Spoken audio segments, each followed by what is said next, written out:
Welcome to CRE Fast 5 and tonight's Tenant Spotlight on AutoZone. I'm Carly Iacono and I'm glad you could join us. As you likely know, AutoZone is the nation's leading retailer and distributor of automotive replacement parts and accessories. What you may not know is that they have a pretty healthy diversity of income streams. Each store carries both new and remanufactured hard parts, maintenance items, and vehicle accessories for both end users and commercial customers. AutoZone also sells widely used automotive diagnostic and repair software and repair information through ALLDATA. The company is publicly traded on the New York Stock Exchange under the ticker AZO and is ranked number 238 on the Fortune 500.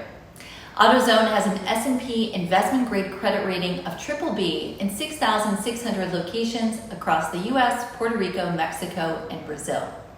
Fiscal 2020 sales were $12.6 billion, which gives you an idea of the true scale of this company. From an investment perspective, AutoZone is attractive because it taps into the booming auto repair market without the environmental concerns of other tenants in the space, like collision centers. The buildings themselves have an average gross leasable area, or GLA, of 7,000 square feet, which is a fairly easy footprint to release should they ever decide to vacate. And the locations are also typically well located within the market, further adding to the real estate fundamentals. The lease terms will vary from 15 to 20 years on a new build, and you'll see both fee simple and ground lease deals. Now, AutoZone does not franchise, so all leases will be corporately backed with the benefit of the investment grade credit. AutoZone is a popular choice for private clients pursuing 1031 exchanges due to the passive nature of the investment, tenant credit, and corporately backed leases. REITs and institutional clients are also targeting AutoZone, although typically not on a one-off basis due to the lower price points of the individual deals. In terms of overall corporate strategy, AutoZone does not disclose store opening plans.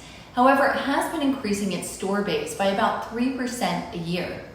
The company opened 138 new locations in fiscal year 2020 and have already opened 108 new stores this year, with an additional 30 to 40 on track to open in Q4. Revenue and earnings have both been growing since 2019 and earlier, with the company's commercial sector outperforming. On the retail side, do-it-yourself orders are up as more people continue to work on their cars, and many are taking on more significant repairs or maintenance instead of trading in the cars due to the inflated cost of replacement vehicles.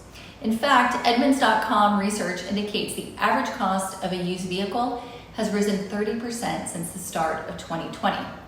But the biggest news in the auto industry of late is the global chip shortage. Microchips, also known as semiconductors, control everything from brakes to steering in vehicles.